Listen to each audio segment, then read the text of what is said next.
That's like all you end up remembering about the characters is that they had a big hat. No, not Roxy. Tell me a good character with a hat. Megumin and Roxy. No. Just named two. They're like on the upper echelons of the spectrum of girls with big hats. Girls with big hats. Yeah. I'm on board with this. All right, hello and welcome to the Anime Plaza podcast. Today we've got SLIMBO and we've got our friend Jamesvdb. Hello, James. Hello, Yo, SLIMBO. what's up? Hey, what's up? And today we're talking about what we watched last year in 2022. No. No? What are we talking about? No. We're talking about what James is watching this season first. Oh, okay. That's what we're doing. I'll cut the last part out. Because James is, from what I know, a seasonal watcher. More so than going back and watching anything else that's come out. At least that's what I've been told. You don't have a list that I can go look at, so it's a little difficult to find out what you're actually watching, but from what you've told me, you are a seasonal watcher. That is correct. I am much more of the keeping up with what's airing right now than I am of the browsing back through animes throughout time. All right. So you are correct. Well, I know there's a lot of isekai and stuff airing this season, but is there anything good you've been watching? Something that particularly stands out to me this season is The Angel Next Door Spoils Me Rotten. I've heard of that one. Yeah, it's a good rom-com. It blends in with the more bland ones, actually, but I like the execution of it. Cool. You think it's worth checking out? Cute. It depends. It has to tickle your fancy, right? So, I'm gonna spoiler here a little bit, but the main character is just you're kind of bland guy. Nothing really particular stands out about him. He's just normal and functional, but he doesn't function without the girl in the anime, you know? Oh, okay. So she helps him like get his shit together, and that's when they start falling in love, and she has, the tragic backstory that comes out at some point, which I'm not going to spoil. But overall, I just think the execution is done really well because he is kind of a reliable guy, right? And he does, have he has feelings for her, but he's not embarrassed about it, right? So he just talks about it. Well, that sounds cute. Have you seen this, Limbo? Yeah, I caught up. What was it? Saturday? Today's Monday. Caught up, watched episode 1 through 7, which are out right now on Saturday. Because it was one of the shows that I hadn't started from the season that I did want to, and I figured it's probably an easy watch, and it definitely is an easy watch. It's your standard rom-com where there's a cute girl and she hangs out with the guy for whatever reason they come up with, and it's nothing that hasn't been done before, but if you like that type of show, this isn't gonna offend you and you'll have a good time with it. And I don't know, I've been in the mood for one, so I started it and I caught up in one day, and it's pretty cute. Oh, well, apparently I've looked at this one before. Yeah, oh, okay, yeah, I remember the art style for this one. Very nice. I think you might have recommended this one to me, actually, Slimbo. Did I? I think so.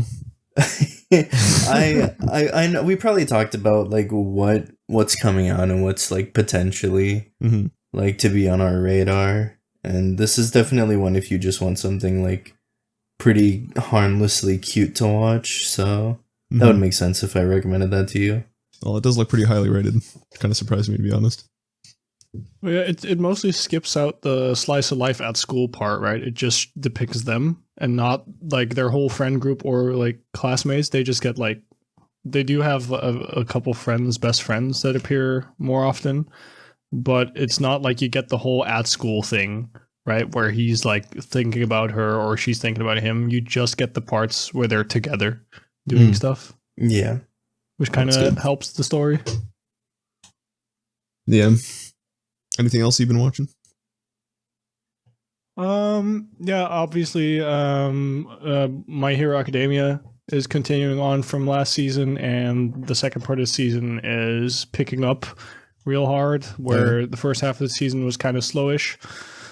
And it's been an amazing watch so far.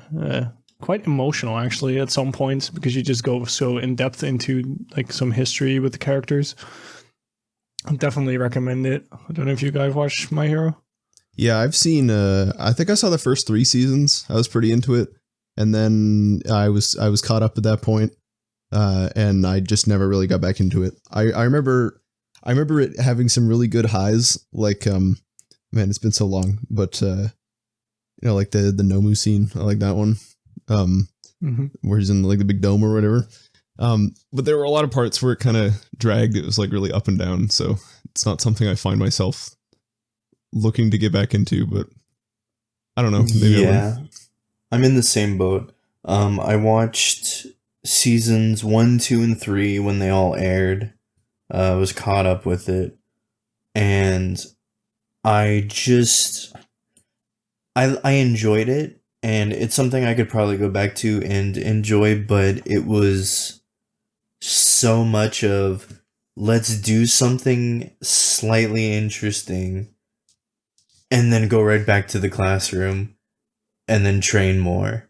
And then let's have another interesting arc, introduce more villains, flesh out a bit of the story that's going on, and then go right back to the classroom. And it was just something, and every time they went to the classroom, it was not very good, admittedly, at least in my opinion. And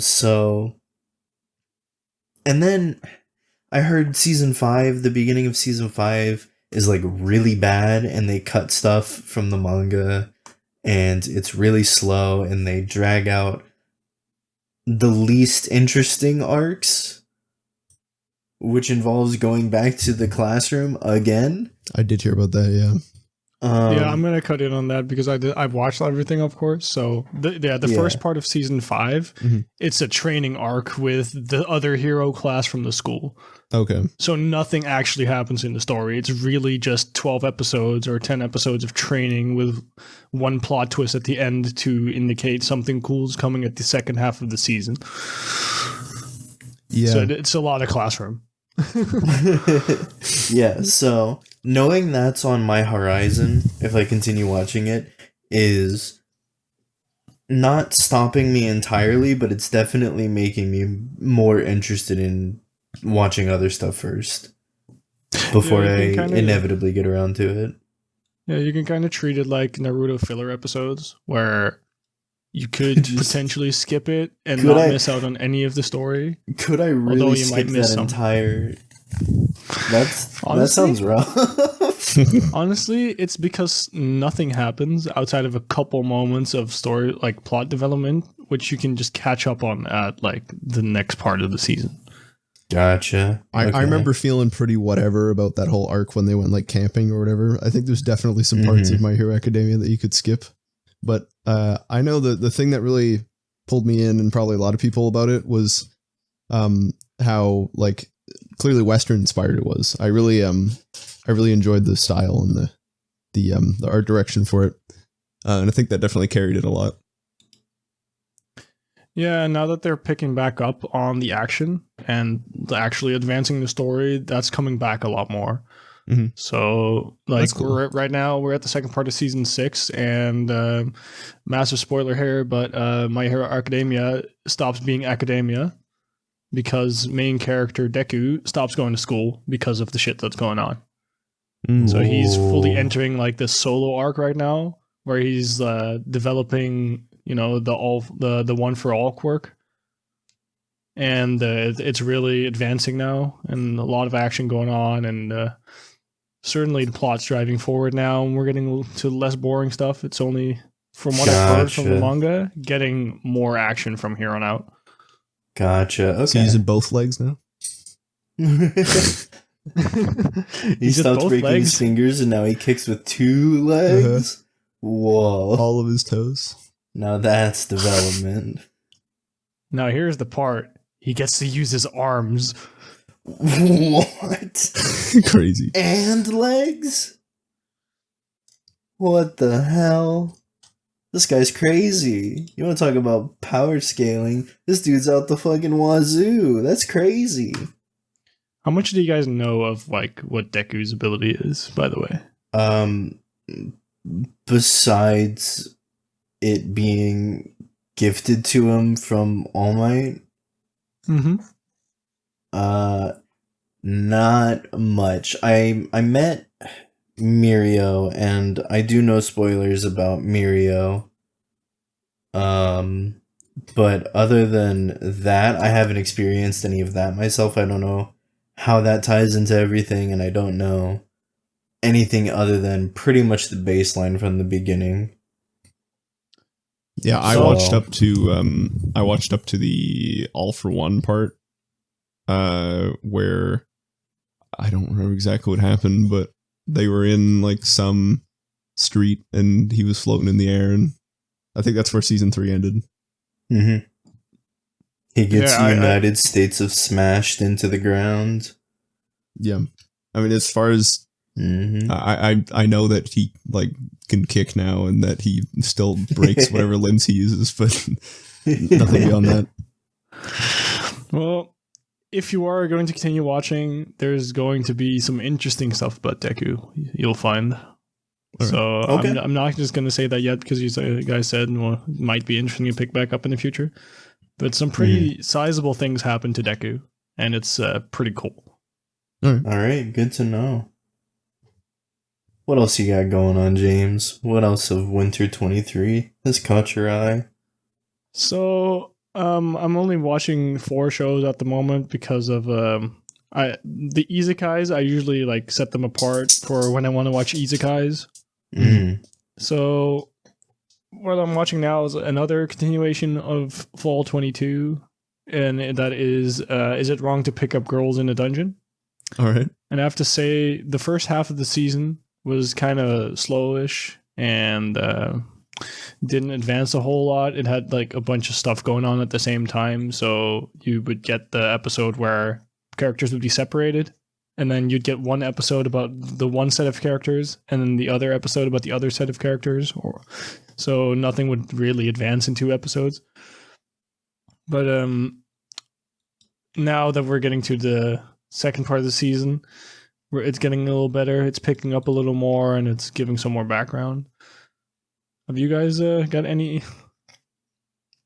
opinions about, is it wrong to pick up girls from a dungeon? I got a couple opinions about it, yeah. All right, go. All right, season 1, pretty okay. Enjoyable fantasy show, nothing super special, but was a good time.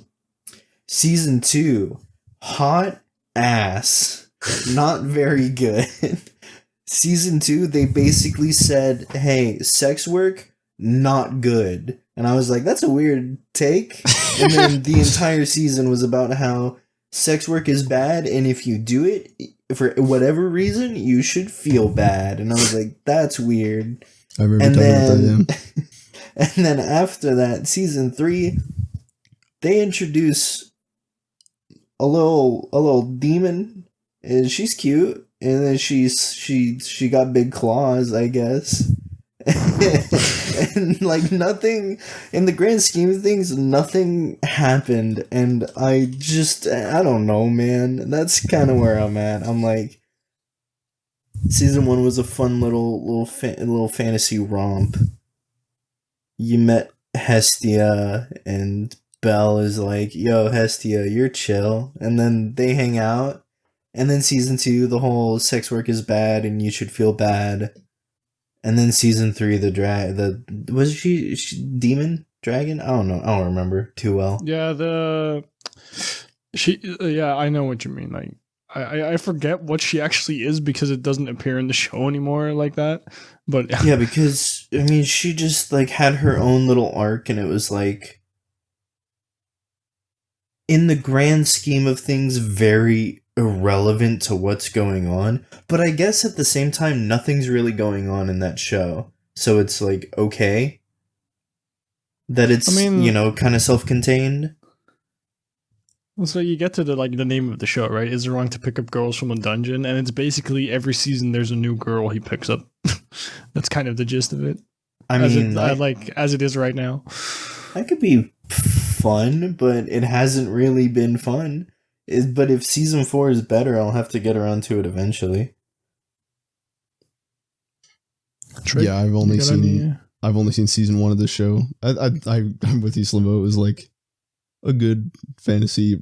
People always call it an isekai, but it's definitely not. It's just a fantasy show. Yeah, with the protagonist in particular, it definitely feels like it. Yeah, I think he's okay. I think Bell is okay. He I don't know. He's kind of just there for the most part. Yeah, He doesn't do too much, but he's not offensive and not boring. Like, he's just a guy, and sometimes I'm okay with that, and this is one of those instances where I am okay with him being just a guy, because that means I get to enjoy just a show rather than try to enjoy a show with a really boring or really annoying main character. So I'll take it. I mean, yeah, I don't think it's trying to do anything too out of the ordinary, but it's pretty good. Yeah. Yeah, I mean, he is just a guy, and in just a guy fashion, he's also not a complete bitch about everything, but then he's also not too confident about anything, and it's a nice change. Like, it's a nice balance to see that. Yeah, it's true. He's just a guy. He's just a little old guy. I'm not gonna lie. You do have like a lot of fantasies that go like either the guy is super strong, but he's super like not confident about himself, or he's mega strong and he knows it and he's just cocky about it. I've been staring at this picture of Demon King eyes for like 10 minutes now. This is one of the pictures that came up when I searched it. I think this is a spoiler, so I'm not going to say anything, but yeah, it probably is, admittedly. All right, James, you said you had 4. You get another one? So coming to my biggest disappointment of the season, it is The Misfit of Demon King Academy. Now, Season 2? Season 2. Is that the guy with the hair? He's like tall. It's the guy in the like white like suit almost. Yeah, he's tall and he has hair. Good job. He's tall and he has hair, and he is a demon king who's reincarnated. And it was cool in season 1 to see how he got like his gang together and what was going on, and you know he's overpowered, and but in like a good kind of way. Sorry. Yeah, there's a season 2. It's airing. Oh yeah. Yeah, season 1 he spins a fucking castle on his finger. Like that's sick. Yeah, season 1 is all about showing everybody like, hey, I'm the Demon King and you're living under false lore. And then in season 2, he's a lot stronger even, and he uses so many new abilities that he could have used from the start that it just kind of nothing makes sense anymore, because he could have just gone around everything that he's like doing at the moment. Mm-hmm. So is this like one of those Magic Academy shows, like Absolute Duo and they're skipping me at the moment, but all those like Magic Academy shows that aired like 10 years ago? Before the isekai boom. Yeah, I know the era you're talking about. Fucking Rage of not Rage of Bahamut, the other one. I don't remember the name. Bahamut. The weakest Bahamut? I don't remember the name of it, but I know it's Bahamut, but it's not Rage of Bahamut. It's the other one. I know which one. Yeah, I know exactly the shitty one. Yeah, the guy that goes into like the Gundam suit kind of thing. Yeah, right? yeah. It was not good. And then there's Absolute Duo, which is absolute trash. I love Absolute. There's Unlimited Fafnir, which also fucking blows and chunks. It's not very good. Yeah, there was a whole bunch of shows that were like copy paste. Yeah. And that includes like Asterisk War. Oh, Master of Ragnarok, here it is. And the Bluster of Einherjar, however you pronounce it. I missed this age. Hell yeah. Yeah, it really was like the precursor to isekai, I think. It's the same sort of appeal. Yeah, it's like, well, this one is actually an isekai. Oh, okay. He reincarnates he reincarnates himself into 2,000 years into the future because he has a couple powers that he could only unlock by reincarnating off of whatever he had to kill. Mm. So, but in those 2,000 years, like, basically humans started believing in different lore, and in this world, lore manifests in spirits. So whatever humans believed hard enough will actually manifest itself into the world. And the story is that, well, basically humans believed somebody else was the Demon King. So when he was reincarnated, they manifested another Demon King who thinks they are the Demon King until he shows up because he's infinitely stronger than them. Gotcha. And it's getting kind of boring now because, like I said, like, we're uncovering new things about the plot. They're doing it in ways that he could have done this at the start of season 1, basically, because he's already that strong. But they're just like beating around the bush with it, and it's getting a little annoying. I mean, I haven't seen the show, so I don't know. I don't know whether to say it's good or not, but you did just describe like 5 isekai there in the last 4 months. Yeah, it belongs in like it was mid at season 1 at best, and it's got season 2 syndrome. So it goes from mid to awful. Gotcha. Did you guys watch that assassin isekai that aired like a couple seasons ago? I know it was like one of the most watched ones that season for some reason. Are you talking about reincarnated, the world's finest assassin, reincarnated as an aristocrat? Yeah. Hell of a title, as per usual light novel adaptation. But I watched, I think, either only the first or the first 2 episodes, and was like, it's okay, I guess. Yeah, it was fine. It was watchable. I think I watched like 7 episodes of it on a plane, and then as always happens when I watch or play something on a plane, I'll think at the end of it like, yeah, it's pretty good, but I was on a plane, so what else are you gonna do? And then I never return to it afterwards, even if it's like definitely something I enjoyed. I don't know why that's just a curse for me. Like I watched like Steins Gate on a plane. Luckily, I finished that because it's not that long, and it was a long plane ride. And I played through like most of Hollow Knight on a plane, and that playthrough has been paused for like 4 years. But yeah, that was one of them. The plane syndrome.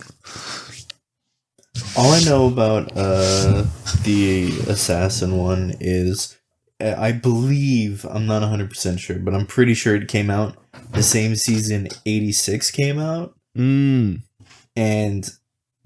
it's just 86 is just a better show. So one of them had my attention and the other did not. Yeah, I'm looking forward to continuing that. I haven't gotten around to it yet, but it's definitely one I'll be watching next. I just want to watch more mecha. I like mecha. Mechas are cool. Yeah. I always think mechas are so cool, and then I go, Gundam. That's a lot. And then I never press play. Yeah. Because it's just too much. And I could just go watch, like, what is it, Unicorn or Wing or any of the, like, beloved ones that people really, like, rant and rave about that are not necessarily super, or it's not super necessary to watch the rest of it, but it sounds like such an ordeal that I'm like, one day I'll get to it, but today and tomorrow and the next day and the day after that are not the day. And it just continues like that. Yeah. But one day. One day. That's the state of my plan to watch list. Was 86 actually like, obviously I'm not asking for spoilers, but is it actually a mecha show, or does it just have like those crawling robot things from the beginning? It's got the crawly robots, and they're cool as hell. Yeah, they are cool. Yeah, that's it. Great. At least from what I've watched, they're cool. Yeah. I got nothing else to say. They're cool. They're cool little robots. It's got Sawano music in it, so it's good for me. Yeah, I know you're a big Nice. Sawano guy. Mm-hmm. Yo, James, Yo. you said that's it? Those 4? Nothing else? Yeah, so I've watched a couple of episodes of Inikai-san Oh, the and Yep. the dog. The dog. Yeah. Wait, Slimbo, you But, haven't been watching that with us, have you? No, but I'm watching it, unfortunately. I'm usually not available for the group watch, but I am watching it on my own, which is arguably much worse of an Bro, experience. it's anime of the season. Shut the fuck up. No, it's not. Don't say that when Vinland Saga Season 2 is airing right now. Oh, yeah, I'll watch that eventually, I guess. Bro, no, that's fair. No, you're right. I would much rather watch a dog shove its nose into a girl's crotch like 80 times with 3 different fucking girls Yeah. and have 0 value. Bro, it reminds me of when we were all, I don't even remember if you were there actually, but I know at least 10 of us were in call reading all of Nekopara, all 5 volumes, Oh, man. and I streamed all of them. Yeah. And I think Inupara is coming out at some point too, so I'm sure we'll That just crack that that sounds like- open. Yeah. Gen That'll Cord happen. back at it again. Dude, it's so fun. Sounds like such a mentally taxing night or couple nights. No. No, surely not. I mean, it took a while. There's 5 volumes. They're each like 10 to 15 hours. Yeah. They do take a bit. Mm-hmm. Absolutely no substance other than the Christmas feet scene. Don't say. That's not a string of words that you should say out loud. My spine just tingled and not in a good way. Yeah, that's awful. Oh boy. Alright. So yeah, Inukai Song Oh, is show go of the ahead. season. What else Nope. we got? Okay. Well, James, if you're out of shows, before we move on, I want to talk about some of the shows that I'm watching this season. Yeah. That I think are pretty swell. First and foremost, Vinland Saga Season 2 is, surprise to no one, really good. Mhm. If you've watched Season 1, you probably like Season 1, or Yeah. it can at least respect the fact that it's very competent and well done, well executed adaptation. Mm-hmm. I also like breathing air. that makes two Vinland of Saga us. was so good. I was good. joking, but I can't wait to watch it. I just need to wait until it's over because it's not something I want to watch week by week. Yeah. It's I think it treads the line of being something that leaves enough suspense to want to watch the next episode, Yeah. while simultaneously being something where you're like, man, I can't wait for the next episode, and then you wait the week and it just leaves you excited, or man, I can't wait for the next episode, and then you immediately press play. I think it does both of them very well because it's just like that interesting of a story to where it leaves you thinking about it, and then Yeah. also leaves you ready to press the button. So either way you watch it is well worth it, in my opinion. Yeah, I could see that definitely. Yeah, I don't really need to say much. It's Vinland Saga. It's really good.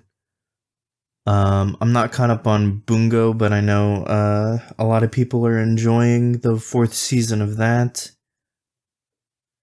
Oh, One I really like, cause I'm a sucker for the manga, is Kubo.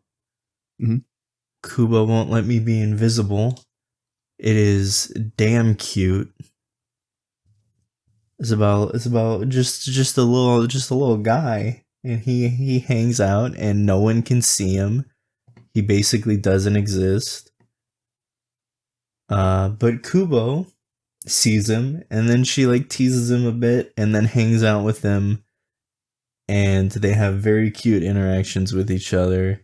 And you know what you're getting into when you watch it. It's just like super cute, just 20 minutes of, wow, look at them, they're hanging out, and it's just one of those that puts a smile on your face.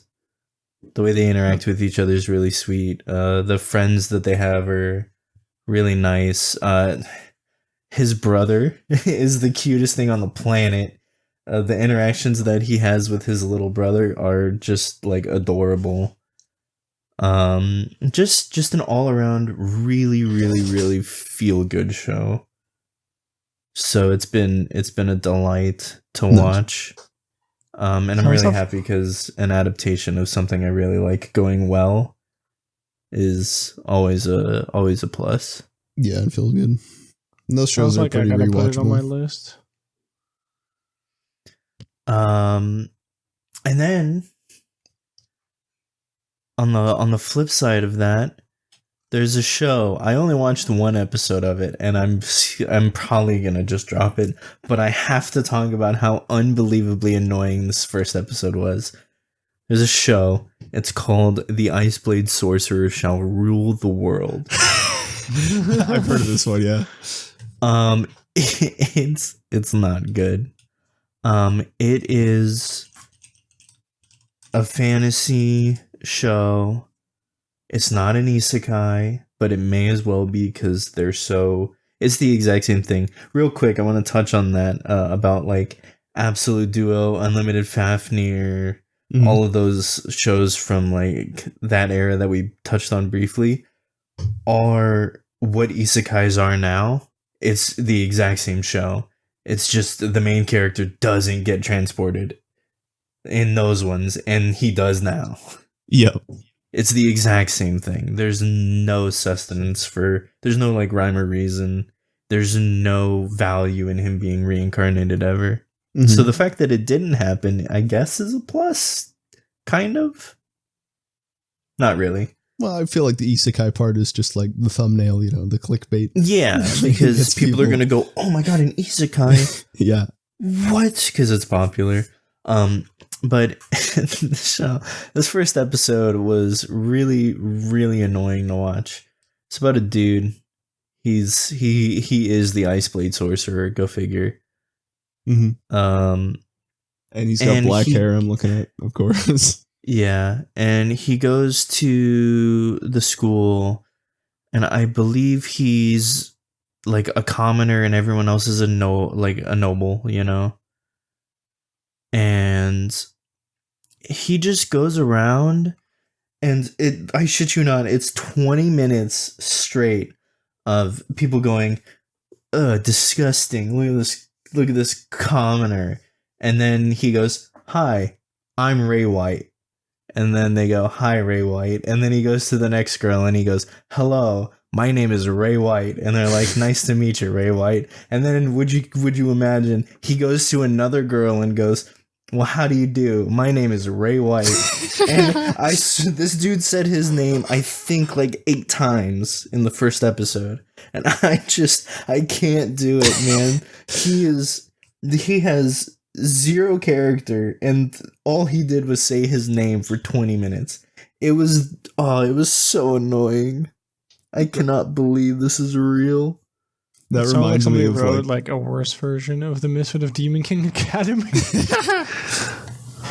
That reminds me of like Peter Grill or all those names that like attempted to be an American name or something.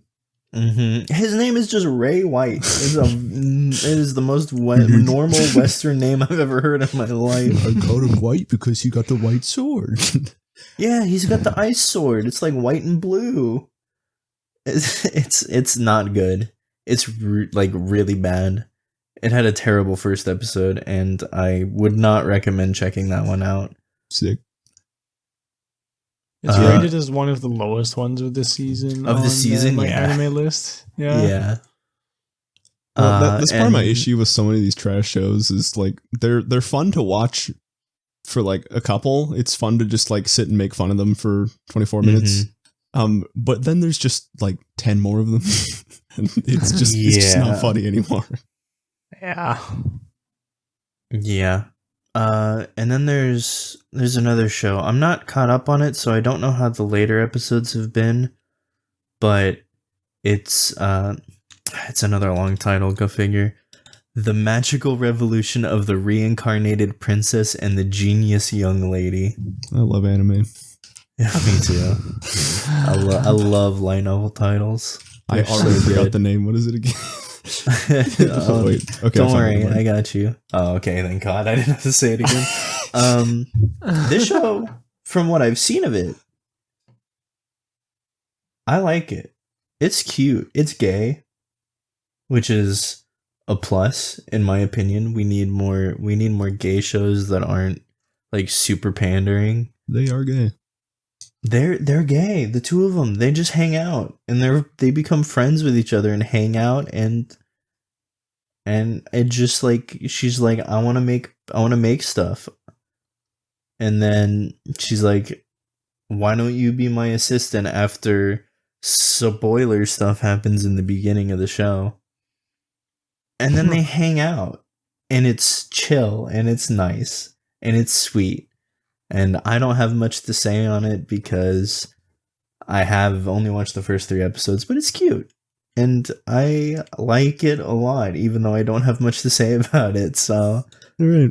It's in that weird space where I don't really know what to say about it. Yeah, it looks cute. I like her little shawl. Yeah.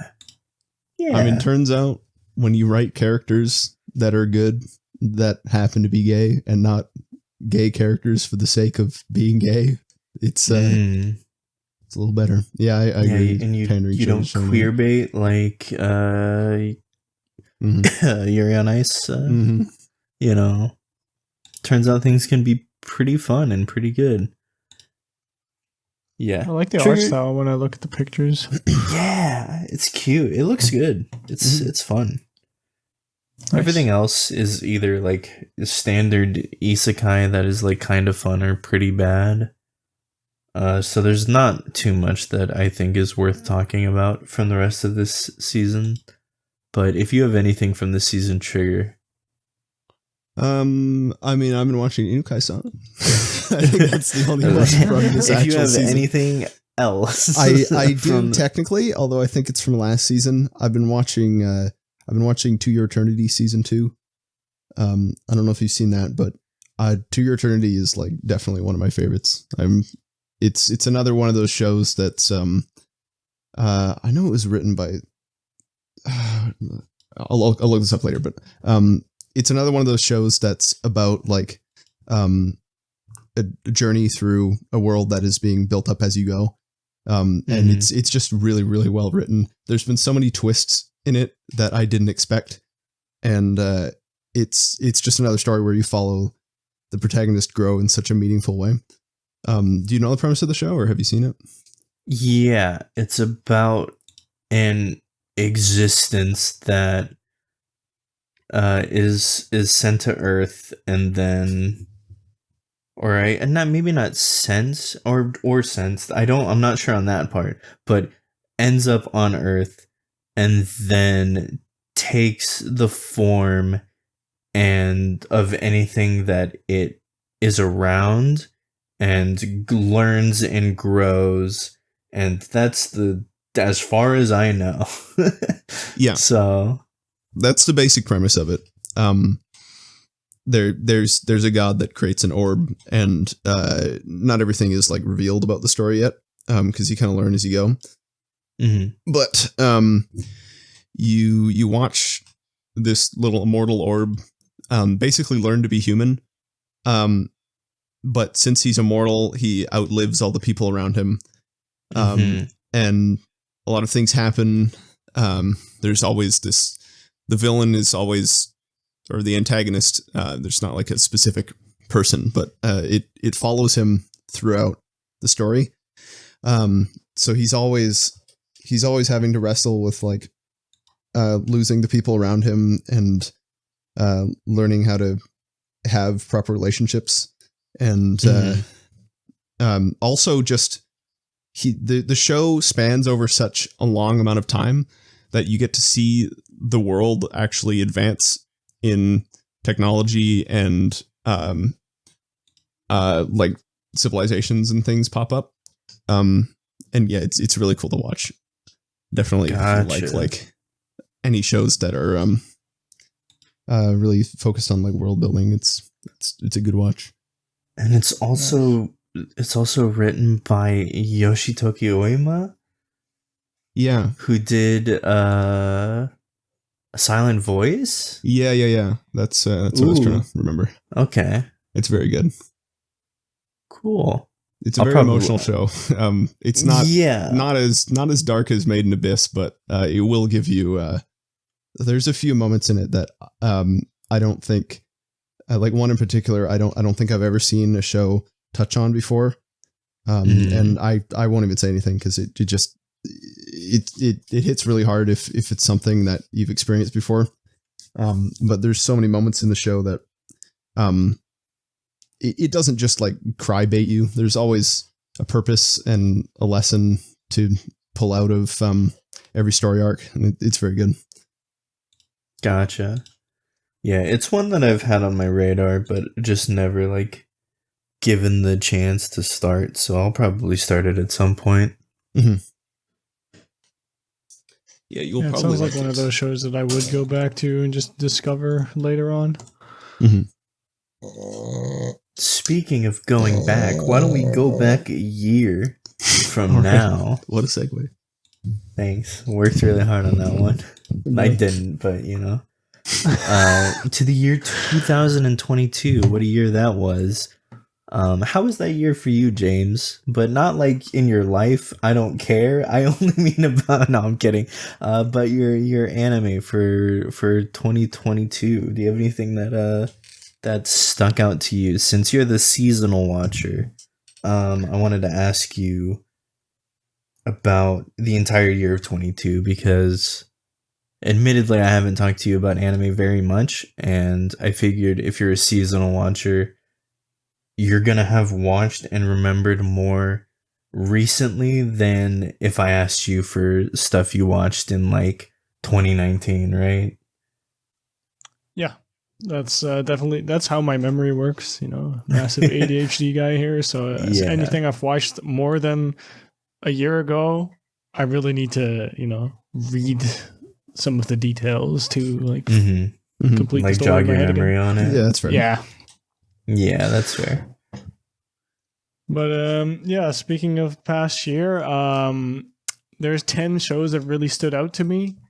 I'm not going to list all of them because not all of them are that special, but I'll just list my top 5.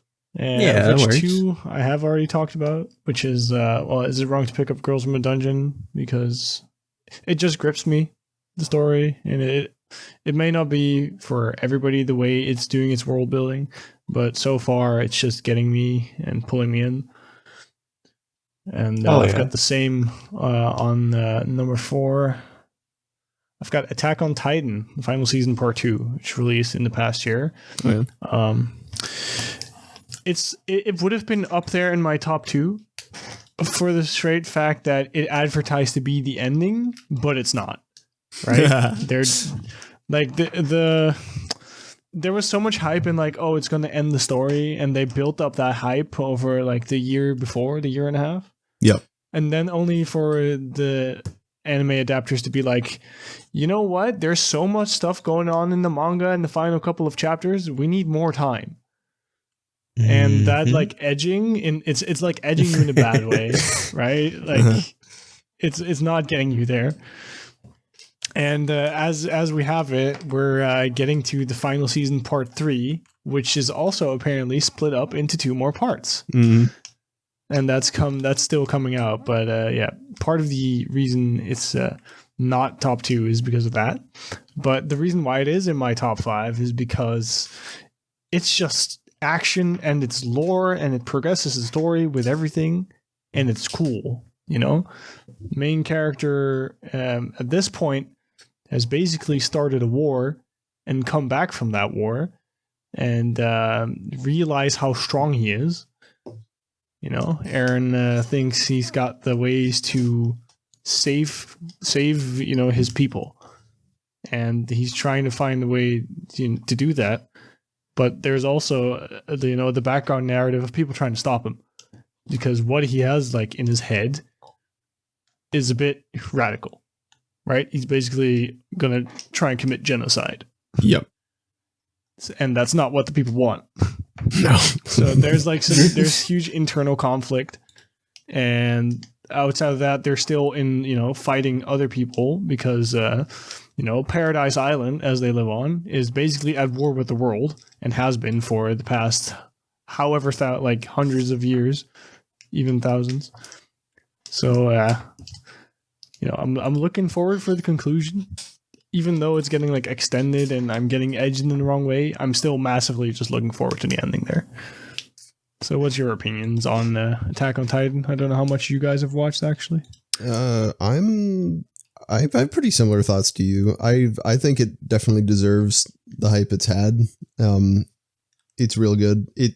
It's not one of my personal favorites just because I recognize how good it is and I enjoy it a lot, but there are other shows that just speak to me a little more personally that I like more. But yeah, I've kept up with it since the first part of the final season, I think. I don't even remember what it was called at this point, but I enjoyed that.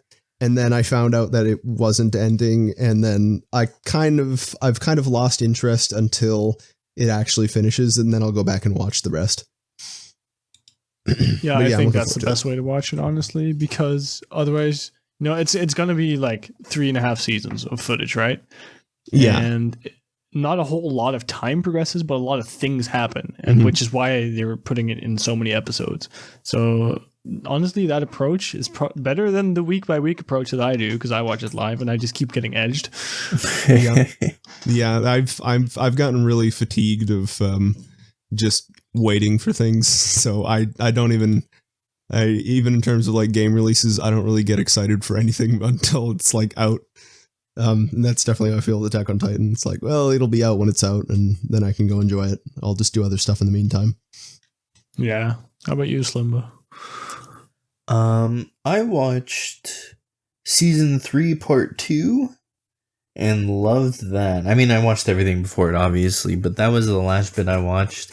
And then I watched the first episode of final season part 1 and was like, I know I'm going to enjoy this, so I'm just going to save it. And save it I have, and let me tell you, it's been a while. That started in 2020, December 2020. So I've just been waiting. Just waiting. Yep. I'll bide my time. It's okay. That's like I said this like I said to Trigger. I think that's the better approach of watching this specific show. Like, it is really good, but the fact that you have to keep on waiting, because it's got that feeling of, oh, I want to know what happens next episode if you haven't read the manga. Because if you read the manga, then you already know the ending, of course. But for the pure anime watchers, because I don't read manga, I just watch pure anime. So for me, it's just like, oh, what's coming? I need to know what's coming. We're getting to the business end, and it's just every week I'm just waiting. And then you get the message that, hey, the ending has been moved again. Yep. And then I wait, instead of a week, I wait a year. Well, yeah, I do wonder if they're kind of dragging their feet through the dirt because they're trying to rewrite the end or something. I know that's what a lot of people think might be happening, but we'll see. Yeah, that's just all fan speculation. I think the producer said they're just trying to keep it as close to the manga as they can. Oh, okay. Well, I'm not spoiled on the end, but I don't know. Oh, well, that's good. Neither am I. Just keep it that way. Yeah, that's I cool. have no desire to spoil myself, but yeah.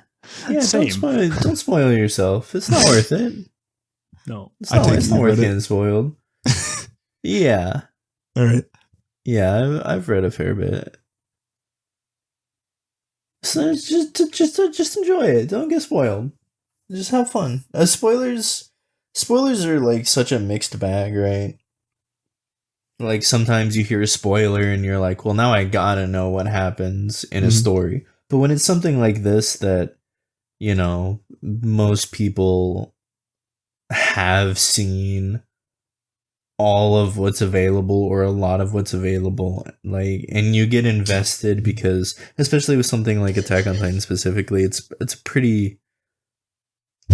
got a pretty meh first season in my opinion, but I think that meh first season is, I don't want to say it's a necessity because it's not. It definitely could have been condensed and better written than it was.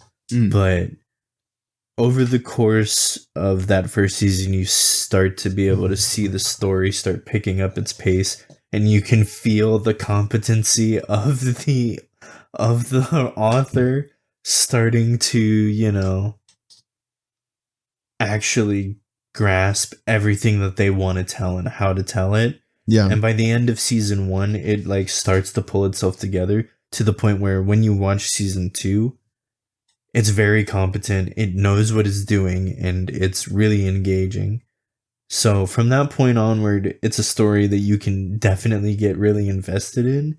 And I mean, no one wants to get something that they end up getting that attached to spoiled for them. So I would avoid it. I would say, on the other hand, it's definitely worth rewatching the earlier seasons if you've watched it before and knowing what you know now, because there's so much foreshadowing going on and so many references to what's happening now that you will not have known. Oh, really? Mm-hmm. Okay. Yeah.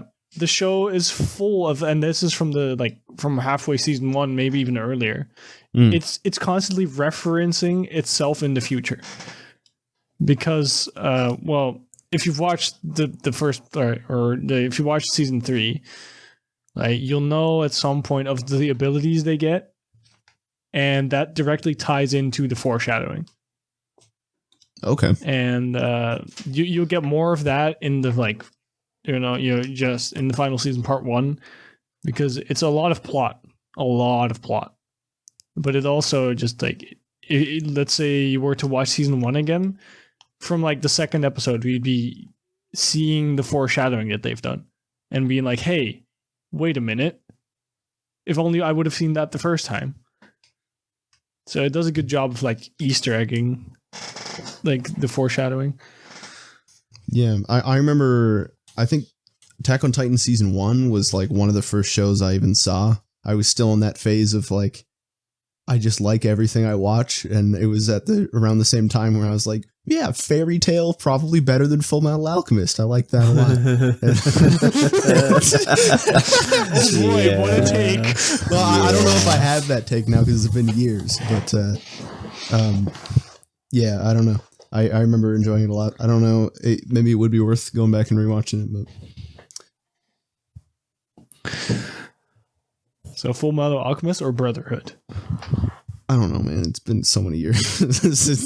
Bro, that's how I feel. Yeah. I can't even put them in my top just because I don't remember, to be honest. That's where I'm at. I know for a fact that I have it as a 10 on my list, right? Mm-hmm. And I know that if I ever go and genuinely rewatch it, I will stand by that score because the bits I do remember, I love. Yeah.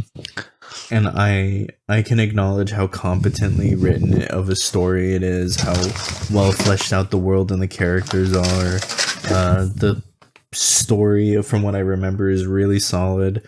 But if you asked me to give details, I'd be like, I don't know. Yeah. The guy and his brother hang out. And then his brother is in a suit of armor because he doesn't really exist anymore. And it's like, oh, okay, that's all you know? And it's like, yeah, I kind of don't remember too much other than the homunculi are cool. Greedling is awesome. Very cool. But I can't give you depth as into the characters and everything like that. It's been a decade since I watched it. Yeah. There's no way I would be able to tell you all the information you're looking for. And I mean, as Fair. far as rewatching for me personally, there's so much stuff I haven't seen that I still want to, that I can never find myself rewatching stuff just because I'm usually watching something Yeah. new. Well, anything else you've seen in 2022 that you want to mention, James? Yeah, so now we're coming to my more standout shows in a good way. Well, My Hero Academia already being discussed because it's currently airing the second part of the season. Mm-hmm. But then on number 2, it's a Netflix anime going by Komi-san Can't Communicate. Oh, yeah. Which Komi-san. really sprung out to me. And, you know, I heard like, oh, hey, Netflix is releasing this cute rom-com anime. And, you know, it being Netflix, I didn't really think much of it, right?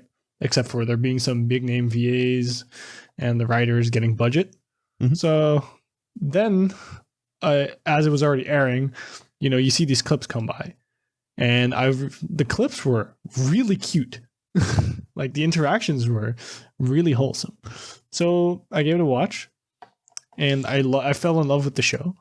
And season 2 just picks up where season 1 left, and it advances at, I would say, the perfect pace.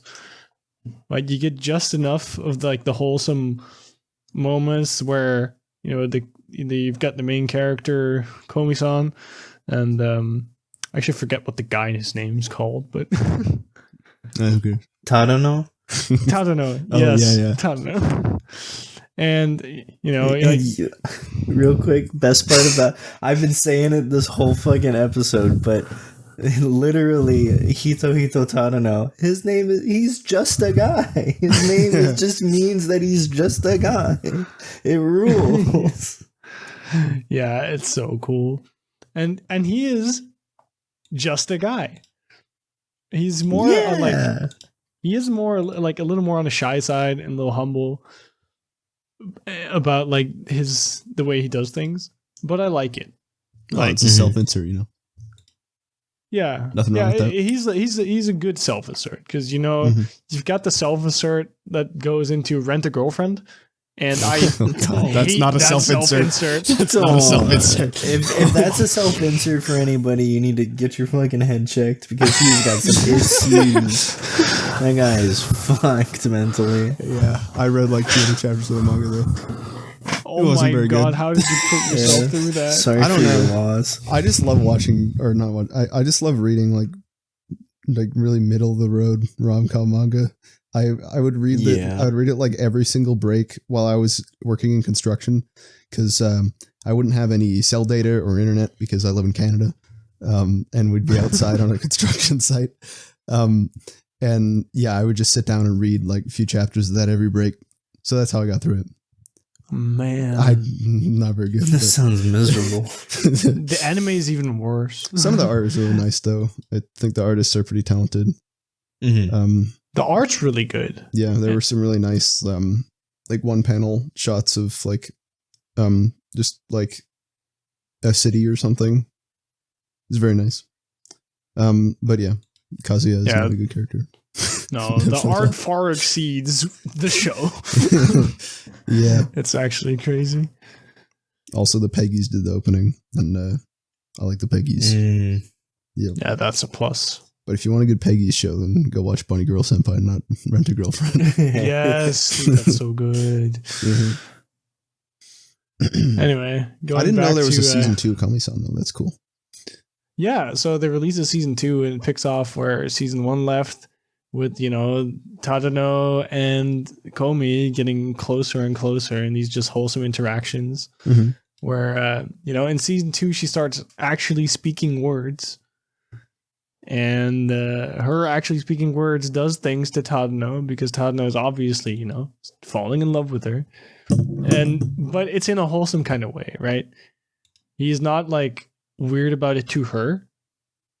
She's kind of like, you know, she kind of gets embarrassed about her feelings for him, and you know, he's a little too thick to understand all of what's going on. Mm-hmm. But it's done in like a decent enough way where all of the wholesomeness is just retained, and I'm here for it.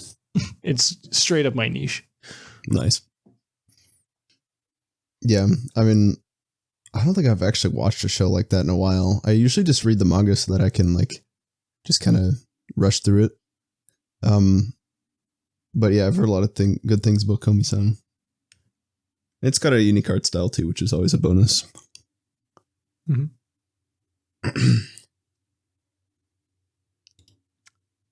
And then yeah. Let's go to my number one standout for 2022. All right. And it's another rom-com. And this one is My Dress Up Darling. Oh, okay. Yeah. Oh, yeah. Dude, I totally forgot that was last year. It was at the beginning. I think that was winter. Yeah. So, it was, oh, yeah, winter. yeah, it would have been. Man. Yeah, good show. At first, man. Man. Yeah, at first I couldn't really get into the main character, Gojo-kun, because, you know, he does kind of have a little, dare I say, odd hobby, considering, you know, the time he's in, because it's modern day, and he is obsessed with making Hina dolls. It's cute. He's passionate. No.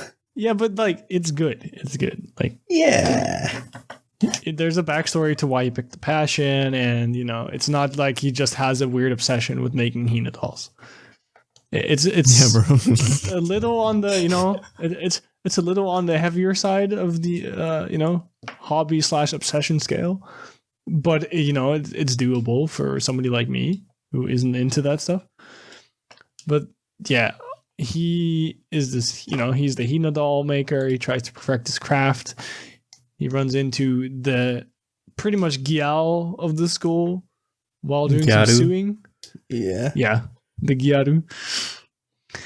And turns out the Gyaru is a cosplayer, and she needs somebody to make outfits for her. Mm-hmm. And because he can sew, she's like, oh, you can help me. So you get this, you know, contrast of super popular Gyaru and Hina doll nerd, basically. But I like the way they execute it. It's very wholesome. He does things for her. She doesn't really do a lot for him. He just likes being around her. It has some fan service moments. But I just like the way they bond over the activities. So, you know, he makes stuff for her, and they go to conventions even, and, you know, she helps him be a little less awkward. And in turn, because he becomes a little less awkward, when he's like excited about stuff, he's excited and she loves it. Like, it's just adorable. They bond. They have a really like healthy back and forth between each other. Like, the relationship is really sweet. Yeah, it is. Yeah, it's so good. She asks him for help. He helps her. He overdoes it. She, you know, feels bad. She doesn't take advantage of him. She tries to work with him, meet him in the middle wherever she can. Mm-hmm. He goes to learn more about her at every chance he gets without even realizing he's doing it. It's very sweet. The two of them have a very, very sweet relationship with each other, and it's just a delight to watch. Yeah, I definitely like that aspect of it. It's also just cool. I don't know if I've seen another show that was like a pretty decent portrayal of just cosplay culture in general. And I feel like it did a pretty good job. But yeah, Marian's a great character. She's so good. Yeah, she's sweet. She's a sweetheart, an absolute gem. Mm-hmm. Yeah, because, you know, she has this like look of being a Gyaru and has this like aura around her, but then when he talks to her, she's just like a wholesome, cute girl who works for her money. Yeah, that's she what works she does the cool off. things with. Yeah, she works her ass off for the things she's passionate about, which is why she gets along as well as she does with him and doesn't judge him, because he does the exact same thing as she does. He's very passionate about his hobby just like she is hers. Mm-hmm. And it's another thing that helps them bond with each other is the fact that they both get so riled up and passionate about what they're interested in, and it's very sweet. Yeah, a lot of fun interactions. Yeah, it's so cute when you see the one get super excited and the other one be like, I love them when they're excited. It's so good. It's very cute. Definitely a standout. Yeah. Yeah, and just because I'm just into the rom-coms, feel good stuff, right? So that's why this is my number one standout. Yeah, fair enough. The year. And there's definitely like another couple of shows that could have, that like in terms of last year would have been in the top 10 that I mentioned earlier, but this one really just tops the cake for me. Yeah, if there's anything you feel worth talking about, go for it. But I've got a couple as well. Yeah, go for it. I mean, I listed my top 5. Now I think it's your turn. Sweet. Yeah, well, I mean, we already talked about like Made in Abyss season 2 last episode. Oh my god, I love Made in Abyss. Yeah. I mean, I watched that. And then Overlord 4 also came out last year, which reminded me how much I like Overlord. I think Overlord 4 might have been like the strongest season for me as well. As I really liked just like not portraying Ainz and his crew as the black and white protagonists per se, because they're definitely not. But showing how the other kingdoms as well are like suffering directly because of them. But I feel like we got to see a lot more of the main characters that season. And that's what's the best thing about Overlord, I think. But yeah, I love just the scale of it. It was great. And then the openings and endings are always really good as well.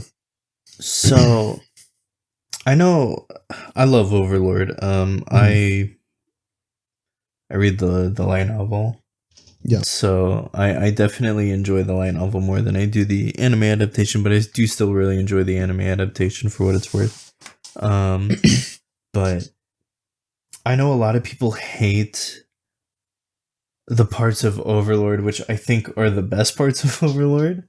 And I think season 4 does a pretty decent job of highlighting a lot of interactions with characters that are not inherently directly related to Ainz and, everybody working under all of Nazarick, and I feel like that the impact that all of their decision making has on the rest of the world that's around them, being able to focus on those individual pieces is what makes what's going on as interesting as it is. If we didn't get any sort of story about, getting introduced to new characters that are relevant to the story, whether they're a huge piece or not, I think it's really nice to get an inside look at all of these characters and their lives and what's going on because of what Ainz and everyone in Nazarick is doing that's affecting everything else. Yeah. I think I agree. I never minded the focus on the side characters as much as other people did either. But I did think 4 was better paced for people who don't like it so much. I thought 4 was just really well paced. I thought there was a really good balance between side characters and main characters and overarching plot and whatnot. Yeah, I agree. Yeah. I'm just excited for whenever the movies come out, because season 4 skipped over the single best part of the entire light novel, and that entire best arc is being released. They did it really well, in my opinion, because they skipped, I believe it's volumes 12 and 13 of the light novel. I might be mistaken on the numbers, but I think it's 12 and 13. And skipped to volume 14, which is the last 4 or so episodes of season 4. And that only works because a lot of what's happening in season 4 calls back to what happens, but isn't directly tied. Like, you don't have to know everything that happened to be able to watch what happens after. But at the same time, goddamn, do I want to see what happened, because it's the best arc in the entire story, and it has my favorite character in the entire story, and she just isn't introduced at all. And I'm like, come on, man! I need her on my screen so I can go, oh my god, it's her. You know, I'm a simple man. I want to see the character I like so I can hoot and holler like a little ape with a banana. That's what I want to be. I want to be the ape with the banana. Oh, looking forward to the movie then. I did hear about that. Yeah. Sweet. Yeah. Well, as for I think I've only mentioned sequels so far. Yeah. Yeah. I did watch a couple new shows last year. The one that stood out to me that I really liked was Call of the Night. Have you watched that? Jovka Shnota. Yeah, banger. Bro. Yes. Banger. A banger show. I still listen to that song. Yeah. I mean, every Creepy Nut song is just really good. Yeah, I know people had mixed feelings about it, but it was definitely right up my alley. I love the art style of it. I know it's the same mangaka's what's the name again? The Gashikashi. Yeah. I love the art style from that show. I don't think I even finished that show because I wasn't too into it, but this show was like a lot more gripping to me. And if they ever do a season 2, I'll definitely be watching that. I have some of the manga as well that I'll be reading through. And yeah, it's got a cool soundtrack, really cool art direction, and I really like a lot of the characters. It's cool. In my opinion, the manga gets pretty damn good. Oh yeah. So I am very excited if they ever do more. I definitely got to read more of it then. I just as someone who likes just being out, I definitely prefer being at night more than day. I love driving at night and stuff like that. Yeah, it was good vibes. I enjoyed that show a lot. Yeah, I like it as well. Big fan. And the main girl's pretty hot. I enjoyed that a lot. Important. Yeah. Nazuna's pretty good. Big fan. Yep. Yeah, very good. The other thing that stood out to me last year, which did not come out last year, I don't even remember why I picked this show up, but it definitely surprised me how much I liked it. That was Girls' Last Tour. Ooh. Yeah, it actually, it kind of gave me more what I was looking for with Made in Abyss, where, again, it's another show where I thought the world building was really cool and really unique art direction as well.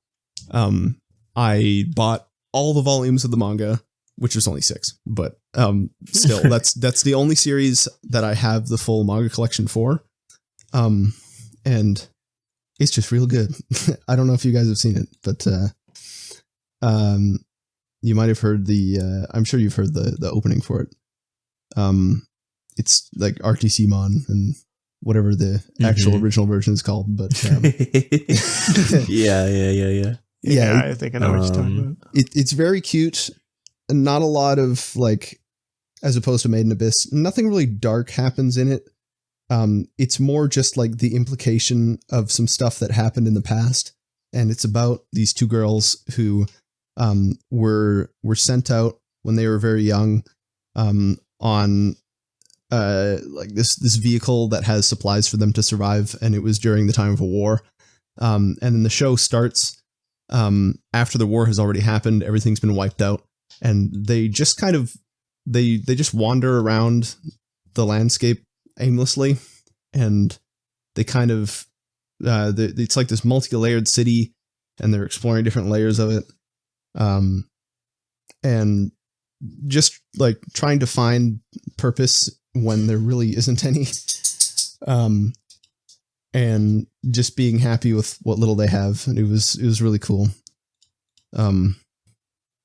And yeah, there's like this one scene where they're making music by dropping water droplets on little buckets, and it's just very cute. But yeah, yeah, it's definitely one of my favorites. I like Girls Last Tour a lot. Hell yeah. I'm sure there's some other stuff I watched as well, but that's definitely what stands out to me the most. Let me see. I mean, I also have a couple shows that didn't specifically release last year, but I did watch last year. One of them being Uma Musume. Oh yeah. Oh, let's go. Let's go. It was so good. I went Hell into yeah, it dude. like completely blank. I'm like, okay, I kind of know what this is, and I'm just gonna watch it for the memes. But I actually just liked it. Oh, it's so fun. It's so fun. Yeah, What a treat. It's I like remember talking about that, ridiculous, but ridiculous, like not ridiculous to the point of it being like too overly done, but just ridiculous as in it's fun ridiculous. Yeah, it's a premise where you watch it and you go, why would I care to see a dumb, stupid little horse girl race on a track? And then you watch her race on the track and you're like, let's go Golden Week. You can do it. And you're just immediately, like, it's such an immediate shift where you're like, damn, she is running really fast. Damn, I do want her to win this race. Let's go. It just, like, for me, it just switched immediately. Oh my god. I love that show. It just pulls you in somehow. So good. Mm-hmm. Oh, one I forgot to mention. Did this even come out last year? Have you guys seen Odd Taxi? I love Odd Taxi. Yeah, I watched Odd Taxi. Odd Taxi is awesome. Odd Taxi came out in 2021, so no, it did not come out last year. Okay. Love Odd Taxi, though. What a great show. Mm-hmm. Nice and short, too. You can recommend it to anybody, really. Yep. Can't say anything about it when you recommend it to them, but yeah, what a great watch. Yeah, go watch Odd Taxi. Nice. Great watch. Big fan. Yeah. All right. Now I'm just interested in one thing. What's your guys' like biggest bust of the past year? Something that you picked up and just immediately put down as like, oh god, this is hot garbage? Bust. Ooh, great question. There's a couple that I can think of. There's a show that came out, Black Summoner. Really fucking bad. Dude, I believe it's an isekai where he talks to a goddess, falls in love with the goddess, and then reincarnates, but wipes his own memory for, I don't remember the reason, I'll be honest. But knowing that his future self will be able to trust the reasoning of why and figure it out, which is fine, whatever. Power fantasy, harem, isekai, who cares? Like 4 or 5 episodes into the show, they just completely cut the slightest bit of personality he had and then go, let's make this guy a battle junkie. Why? I wish I knew, because he's got no reason to be like, all of a sudden I'm obsessed with fighting other people. Like, it comes out of fucking nowhere. It makes 0 sense. It ruins any sliver of personality he had, which there really wasn't any to begin with. He's self-insert. And also, the biggest reason this show sucks, he named himself Kelvin. Come on, bro. Oh, God. Nice. Bro named himself Kelvin. To any Kelvins out there in the world, you're fine, this guy's not. Come on, bro. I was going to say, one of my managers is called Kelvin. Yeah, well, don't let him watch this, because he'll be like, ew, Kelvin. Oh, wait, I'm Kelvin. I don't want him to have to go through that. Well, upon hearing the name... Oh, sorry, go ahead. No, go ahead.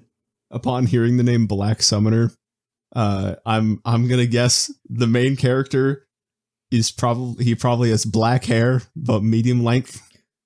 There's probably a hot-headed... maybe red hair girl on the side. There is one. Yeah, at some point there is one. And then there's probably a more timid blonde hair girl. Hey, let's go. Did you watch the show? Is that not the Sunday? You watched the show? Because you just named all the characters. Mm-hmm. You name like 3 of them, yeah, but 3 of the main like 4, yeah. Wait, so is the brown girl with the green eyes the childhood friend? Is his name Ray Black? No, thankfully there is no more Ray White. But if I continue that and I get more Ray White, I'm gonna fucking lose it. No, Man. but that show sucks. If I can recommend one thing, it's do not watch Black Summoner. That show is not good. Well, that's an easy thing to do then. Okay, hold on. I also have one more, and the title will probably give an idea as to why I don't recommend this one as well. All right. My Isekai Life. I gained a 2nd character class and became the strongest sage in the world. I love anime. That has a 2nd season. No, it doesn't. No, it doesn't. Oh, thank God. A lot of these shows do, though. Yeah, a lot of them do. Someone's watching them. This show blows. I don't know what I can say about it other than, dude, personalityless guy has a slime friend. And then he also has a lot of slime friends. And he's really strong. And that's it. Nothing fucking happens the entire time. 0 substance, 0 personality in the characters, 0 progression of a non-existent story. It is one of the most this does not matter shows I have ever seen in my life. It is so inconsequential, nothing fucking happens. It's terrible. Please save yourself from... guess what? They're both isekai too. So, shocker on why they're bad, I guess. But just save yourself. Just don't waste your time. Yeah. These isekai shows really are like the Unreal Engine AAA titles of anime. Yes, they are. They're just all the same. Yeah. I wish they were at least fun bad. Like, every now and then there is one that's like that, but... Man, even the ones that make fun of the genre are still so samey. Yeah, I think the only one of them that's ever been a standout that just makes fun of itself is Konosuba. It's like the only one where it's like, yeah, we know what we're doing, and we're funny, and like we can do what we want, and it just does what it wants, and it is funny. Yep, it's the only one. But it has unique characters in it as well, though. It's not it does stand alone. For sure. I completely glanced over something that I tried watching this season, which is just look it up and tell me it's not trying to rip off Konosuba. Okay. But here, let me just drop this so you guys can look it up. Okay, which one? Because I probably watched the first episode. It is oh, bro, yeah. Adventurers who don't believe in humanity, they will save the world. And it's so bad. First episode really I thought was fine.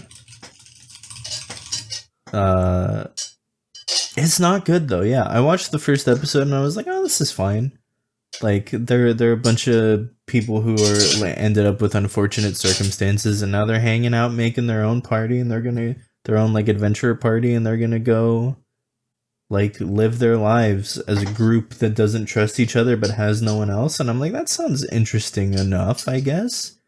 And then episode 2 was like, hey, everything that we just had happen does not matter. Let's make it boring as hell. Let's have generic, cringy interactions between characters where they all fit a specific trope. And then just, it sucks. It's not good. Yeah, it's... Yeah, I like watched the first episode and I'm like, oh, this premise is interesting. And then I watched episode 2, right? Because episode 1 and the first part of episode 2 is basically just backstory fill, which is fine. Like you do some you do some world building, you do some character, like get to know the characters, and then none of it just matters. It's straight up just none of it matters. It just turned into bland. What SLIMBO said. Oh, here's your trope. Everybody has a specific trope, and that's your character. Well, I looked the show up, and the first result is a post from a popular blog site, Anime Feminist, which is just I had to mention that site name. Hell yeah, that's what I'm talking about. That's my trusted news source. Let's go. That rules. Yeah. So, and then the art style, just tell me the main character isn't supposed to be, like Konosuba. I mean, he's even green. Like, he does have green, just like Kazuma. He's got the same hairstyle like Kazuma, except he's boring as hell. He's and boring. not funny. He's got no personality. And It's not funny. Yeah. Red hair girl kind of bad though. Yo, she's the baddie for girl. real. She a dragon. Cool. She a baddie. Yeah, but that's everything. Yeah, that's it. That's all she's got. She's kind of hot. Yeah, that's all. Yeah. Unfortunate. Just poorly written characters all around. It's truly, truly sad to see. Yeah, because like the premise doesn't sound bad at all. Like for a show like this, it sounds relatively novel, to be honest. Like all these people that just have their completely own backstory and just happen to. Well, it's not completely novel, but you get the point, right? It's like it's novel enough compared to all these modern day isekais that it's something different. Mm-hmm. But then the execution is just worse than the isekais. Which is always disappointing. Kind of impressive to do. I got one more thing I got to say about it, but this one's a mega positive. Mm-hmm. Tiana the mage has a huge hat, and that's cool. That's all I got. That's the only good thing I can say about it. She got a big hat. That's why I watched the show. Because I watched the show because she's got a big hat. That's it. There's a meme about an episode where she literally just says, "Well, the big hat's all I got." Yeah, it is true. It is all you have. You are a big hat. Literally all she is. A little too self-aware then. Yeah. But at least the hat's cool, because witch hat's pretty cool. And she got a big one, so it's infinitely cooler. Yeah. I don't know. I can't think of a single anime girl that looks better with the hat on, though. Yeah. Great. I'm glad you agree. Yeah. How about what's it called even? Jobless Reincarnation Roxy. Roxy does look sick with a big mage hat. Yeah. She is cute, but I think she looks better with the hat on. I think the hat is a downgrade. Alright, and what about Megumin? I don't care. I love Megumin. I love him. Megumin's funny, but I don't know. I love you. Did you watch the movie? I did. The movie's awesome. Okay, hey, Megumin rules. Yeah, I guess. Megumin's great. Love her. Love her big hat. I'm on board. She got a hat. Yeah, Megumin's on the hype hat train. Give me more characters. They don't even have to be like mages or anything. Just give me more characters where they wear a big hat, and I am on board. That's all I need in my life. Give me the hat. Just give me the hat. I mean, I'm not into it that much, but still, big hat kind of rules. Big hat. But that's like all you end up remembering about the characters is that they had a big hat. No, tell me a good character with a hat. Megumin and Roxy. No, we just named two. They got big hats. Actually, Roxy, never mind. Yeah, they're like on the upper echelons of the spectrum of girls with big hats. Girls with big hats. Yeah, I'm on board with. I'm on board with this.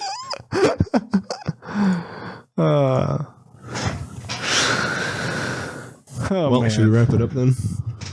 Yeah, I think girls with big hats is a good spot to end. Yeah, we went about as long as we did last time, so that works. Yeah, that's good. Sweet, nice. Well, James.